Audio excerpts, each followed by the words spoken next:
Primero porque se reduce la capacidad de utilizar el colesterol en esas vías que ya mencionamos. Entonces se incrementa el colesterol en circulación. Además se estimula más síntesis de colesterol. ¿Listo? Y recuerden que el LDL es el encargado de transportar el colesterol a tejidos. Entonces, el hipotiroidismo o la disminución de la hormona tiroidea me genera disminución en la expresión de los receptores en las células que reciben el colesterol de la proteína que lo transporta. Entonces, no hay manera de que las células reciban ese colesterol, entonces se acumula en circulación. ¿Listo? Y también puede generar hipertrigliceridemia. Recuerden, de esta proteína, ¿se acuerdan que les dije que la memorizaran? Lipoproteína lipasa, que se encarga de romper el triglicérido, el glicerol y los 3 ácidos grasos, y que esa proteína lipasa rompe esto y me libera los ácidos grasos para que sean usados. Entonces, el hipotiroidismo, la ausencia de hormona tiroidea, me inhibe o me disminuye la actividad de esta lipoproteína. No se rompen los triglicéridos, no se pueden usar y se acumulan en circulación. ¿Listo? La diabetes mellitus es otra. ¿Listo? Ya que como hay una disminución de insulina, ¿listo? Resulta que esta lipoproteína lipasa también es sensible a la insulina. Para que pueda activarse esa lipoproteína lipasa y pueda romper el triglicérido, necesita también de que haya insulina. Si en esta diabetes hay una disminución de la producción de insulina, me va a disminuir la actividad de la proteína lipasa y por ende se va a acumular triglicéridos en circulación. ¿Listo? Además de esto, se va a exacerbar esta hipertrigliceridemia, no solo porque no se puede romper el triglicérido, sino que en la diabetes, como no se puede utilizar la glucosa como fuente de energía, el organismo empieza a incrementar la lipólisis, a romper los adipocitos y los triglicéridos del tejido graso y movilizarlos a el hígado. ¿Listo? Entonces, esta lipólisis que se está generando como respuesta a la diabetes mellitus incrementa o exacerba esta hipertrigliceridemia. Entonces son dos mecanismos: disminución de la proteína lipasa y incremento de la lipólisis buscando generar más energía. Entonces es una hipertrigliceridemia bastante marcada. Y la lipidosis hepática que les mencioné, en felinos principalmente y en algunos equinos, es porque el animal se priva de comida varios días, ¿listo? Entra en un balance energético negativo y lo que hace es buscar una fuente de energía, la principal o la inicial, son los lípidos acumulados en adipocitos, triglicéridos, ¿listo? ¿Y qué pasa? Que resulta que los adipocitos empiezan a liberar triglicéridos, ¿listo? Muchos triglicéridos que van a ir transportados, ¿listo? Al hígado. Recuerden que en el hígado, digamos, hagamos acto de fe que esto es un hígado, ¿listo? En el hígado tienen que llegar esos triglicéridos y antes de llegar obviamente debe romperse la molécula para que ingresen los ácidos grasos. Y aquí adentro ocurre la beta oxidación para generar otra fuente de energía. ¿Listo? Entonces, ¿qué pasa?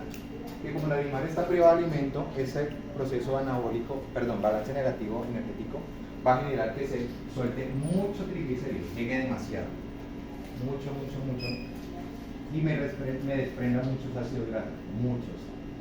¿Qué pasa? El hígado no tiene la capacidad de generar una beta oxidación muy rápida. ¿Qué significa? Que él no va a poder convertir todos los ácidos grasos en acetilcoenzimado, que es lo que se requiere en el cuerpo. Que ocurre mucho en los felinos porque ellos no tienen una beta oxidación muy eficiente. Entonces, ¿qué pasa? Que no todos esos ácidos grasos van a lograrse metabolizar para generar energía. ¿Y qué pasa? Que empiezan a acumularse en el tejido hepático. ¿Listo? Y ahí es cuando ocurre la lipidosis hepática. En esos casos se va a incrementar ese exceso de triglicéridos porque se está sacando mucho triglicéridos del tejido que va a circulación. Básicamente es por eso. Y tenemos la otra causa que ya son también de hormonas, el hiperadrenocorticismo o la administración de corticoides. Acá omitan esa P, exógenos. ¿Listo? ¿Qué pasa? Que en el hiperadrenocorticismo se genera una resistencia a la insulina. O sea, podemos llegar a tener diabetes por hiperadrenocorticismo. Como no hay una resistencia a la insulina, no se puede utilizar la glucosa y va a la misma ruta del mecanismo. Se incrementa la lipólisis, ¿listo? Entonces se empiezan a movilizar muchos triglicéridos del tejido de reserva. ¿Listo? Resulta que también el incremento del cortisol me va a tener un efecto negativo sobre la lipoproteína lipasa. Mucho cortisol o corticoide inactiva la lipoproteína lipasa, no me va a romper el triglicérido, se acumula en circulación. ¿Listo? En estos casos de hiperadrenocorticismo, lo que se incrementa mucho son los triglicéridos. ¿Listo? Y también puede haber un incremento relativo o bajito de hipercolesterolemia por incremento de los LDL, que es por donde se transporta vía sanguínea hacia los tejidos. ¿Listo? Pero principalmente hay hipertrigliceridemia por el exceso de cortisol. Entonces, para evaluar el colesterol, entonces se hace mediante un tubo tapa roja, tapa amarilla, significa que la muestra es suerito, básicamente. ¿Listo? Y recuerden que tanto para colesterol y triglicéridos, un incremento de estos lípidos es un reflejo del incremento de estas proteínas, porque ellas van a transportarlos. Recuerden que en sangre no pueden ir solos. Entonces por eso es que menciona acá esto. El incremento del colesterol sérico es un reflejo del incremento de las lipoproteínas ricas en colesterol, que lo transportan, LDL y HDL. ¿Listo? Ya vimos que es muy común en alteraciones metabólicas. ¿Listo? Y en procesos endocrinos. ¿Listo? Hipotiroidismo, hiperadrenocorticismo. ¿Listo? Esto ya lo acabamos de ver. Y el triglicérido igual. En suero, tubo tapa roja, tapa amarilla. ¿Listo? Para evitar una hipertrigliceridemia transitoria por alimentación, pues se sugiere o se recomienda que esta muestra sea tomada en ayunas. ¿Listo? Porque estos triglicéridos se incrementan más o menos a las 4 horas después de que el animal haya comido. Igual, alteraciones endocrinas o metabólicas, que son las que acabamos de ver. A ver, lean, coloquen ahí eso por si necesitan apuntar algo, ¿no? ¿Qué hora es? Va a quedar corto el tiempo. Ahí está muy bien. 20 minutos. Sí. Wow. Harto. Igual tenemos toda la otra clase también para terminar. Listo. Colesterol, triglicéridos, medición en suero. Listo. Triglicéridos se recomienda que fuese en alimentación.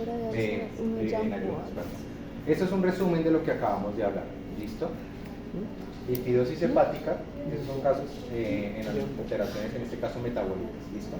Lipidosis hepática, se priva del alimento, hay una demanda de energía y esa demanda de energía se trata de recuperar mediante la movilización de triglicéridos al hígado, pero el hígado no puede metabolizar tantos triglicéridos, tantos ácidos grasos, por ende se acumulan en el hígado. ¿Listo? Y ya vimos que puede generar principalmente hipertrigliceridemia. Y recuerden que la lipidosis hepática es una de las causas de alteración de la membrana, entonces empiezan a haber alteraciones como el incremento de la LDL, lo que vimos ahorita en hepática. ¿Listo? En hiperadrenocorticismo, incremento del cortisol. ¿Listo? O en los casos en que hacemos una mala terapia de corticoides, podemos generar un efecto lipolítico. ¿Listo? Y estímulo de la lipólisis, porque hay inactivación del efecto de la insulina. ¿Listo? Me inmoviliza triglicéridos y me inactiva la lipoproteína lipasa que necesitamos para romper los triglicéridos. Entonces, en hiperadrenocorticismo, un exceso de triglicéridos. Y en el hipotiroidismo, ¿listo? Menor expresión de receptores para LDL. ¿Listo? Entonces va a permanecer mucho tiempo en circulación este colesterol que está unido a estas proteínas. ¿Listo? Y hay una disminución de la síntesis y liberación de lípidos, por ende los triglicéridos tienden a incrementarse, porque no se está dejando actuar la lipoproteína lipasa. Y listo.